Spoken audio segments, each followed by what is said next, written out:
তো একটা আপু কমেন্ট করছে, ভাইয়া আপনার জাপান যাইতে কত টাকা খরচ হয়েছে, প্লিজ রিপ্লাই মি। তো এটা কিন্তু সবার প্রশ্ন। তো আজকে এই প্রশ্নর ব্যাখ্যা দিয়ে দেবো যে আমার কত টাকা খরচ হয়েছে, কিভাবে কি দেখি করলাম। তো চলেন আজকের ভিডিওটা শুরু করা যাক।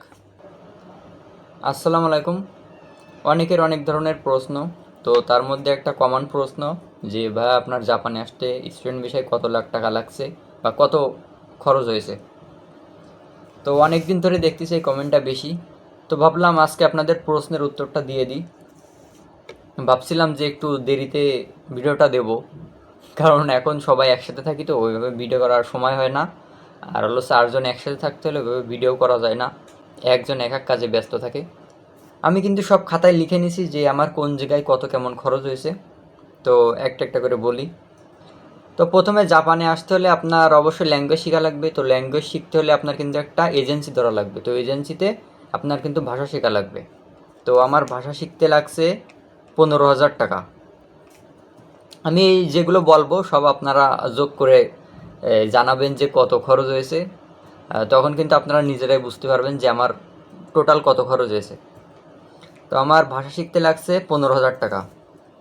তারপরে আমি যে নাট জেলপিটিতে আবেদন করছি, নাটে সম্ভবত 3,000 বা 4,000 এরকম, আমার খেয়াল নেই। তো নাট জেলপিটি দুইটা মিলে আবেদন আমি 7,000 ধরতেছি। এটা হলো 7,000 খরচ হয়েছে নাট জেলপিটি দুইটা আবেদন। তাহলে ভাষা 15,000, নাট জেলপিটি দুইটা আবেদন করছি 7,000। আর আমি কিন্তু ব্যাংক স্টেটমেন্ট দুইটা দেখাইছিলাম, একটা হলো সেভিং দেখাইছিলাম আর একটা দেখাইছিলাম এফডিআর। তো অনেকে কিন্তু এখন এফডিআর করে আসে, অনেকে আমাদের সাথে এফডিআর করে আসছে। তো আপনি যদি এফডিআর করেন তো সেই ক্ষেত্রে আপনার লাগবে 75,000 টাকা। আপনি ব্যাংকে যখন যাবেন তখন কিন্তু 6 মাসের জন্য এফডিআর করতে হলে 75,000 টাকা খরচ হবে।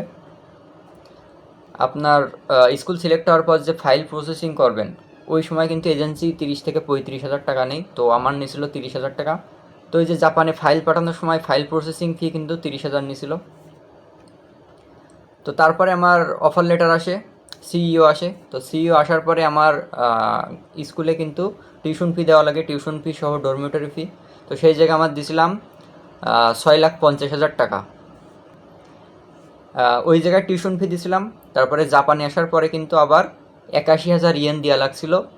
এটা কিন্তু টেক্সট বুক, তারপরে হেলথের যে চেক আপ, এগুলো সব মিলায় বেড, তো অনেক খরচ মিলে 81,000 ইয়েন নিছিল, যেটা হলো বাংলায় প্রায় 60,000 টাকা মতো আসে আনুমানিক। তো টিউশন ফি 6,50,000, আর জাপানে আসার পরে স্কুলে নিছিল 60,000 টাকা। প্লেনের টিকিট কাটছিলাম, প্লেনের টিকিট নিছিল 1,34,000। তো এটা একটু বেশি, ইমার্জেন্সি কাটা ছিল 2-3 দিনের মধ্যে আর কি, এই জন্য একটু বেশি হয়তো। প্লেন টিকিট 1,34,000 টাকা।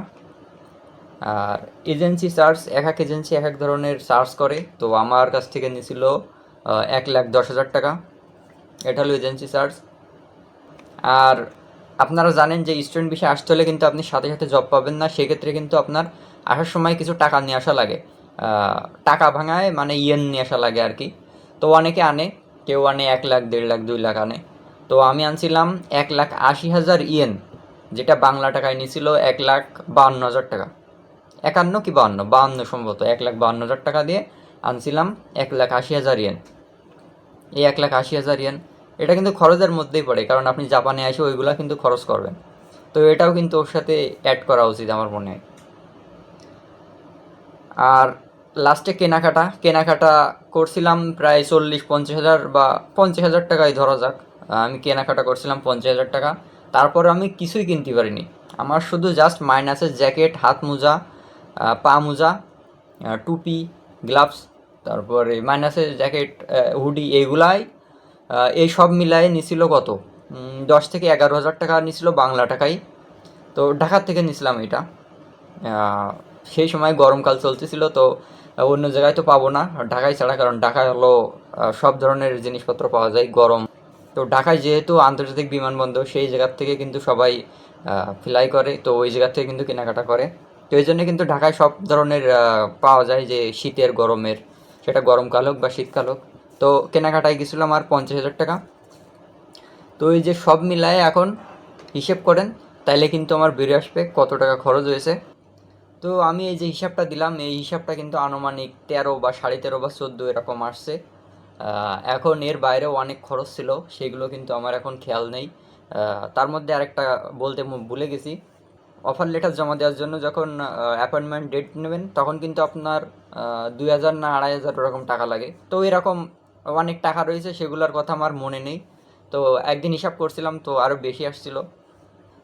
তো মোটামুটি আনুমানিক খরচ হয় কত 13, 14, 15, মানে যার যেমন লাগে আর কি, স্কুলের উপর ডিপেন্ড করে। আবার আর একটা জিনিস ডিপেন্ড করে আপনার টিকিটের উপর। আপনি টিকিট যদি কম টাকায় কাটতে পারেন, 50-60 হাজার টাকায় টিকিট পাওয়া যায়। তো আমার কিন্তু একটু ইমার্জেন্সি কাটা ছিল, তো এই জন্য একটু টিকিটের দাম বেশি পড়ছে। তো আপনাদের কিন্তু টিকিট 50-60 এরকম পড়বে। তো এই হলো আমার মোট টোটাল খরচ জাপানে আসার। আহ, আমার যতটুকু এখন মনে আছে ততটুকু আমি শেয়ার করলাম, এর থেকে বেশি হয়েছিল, আমার প্রায় 15-16 আসছিল এরকম। আরেকটা বিষয়, আমি কিন্তু নতুন একটা ইউটিউব চ্যানেল খুলছি, সেই জায়গায় সাবস্ক্রাইবারের সংখ্যা হলো 11 জন। তো আমার ভিডিও যাদের পছন্দ তারা কিন্তু আমার ইউটিউব চ্যানেলটা সাবস্ক্রাইব করে দিয়ে আসতে পারেন। নাম হলো সেম ইয়োর সালমান ভাই। ইউটিউবে যাই লিখলে চলে আসবে, ইয়োর সালমান ভাই লিখলে চলে আসবে। 11 জন সাবস্ক্রাইবার রয়েছে। তো আপনাদের যাদের ভালো লাগে তারা সাবস্ক্রাইব করতে পারেন।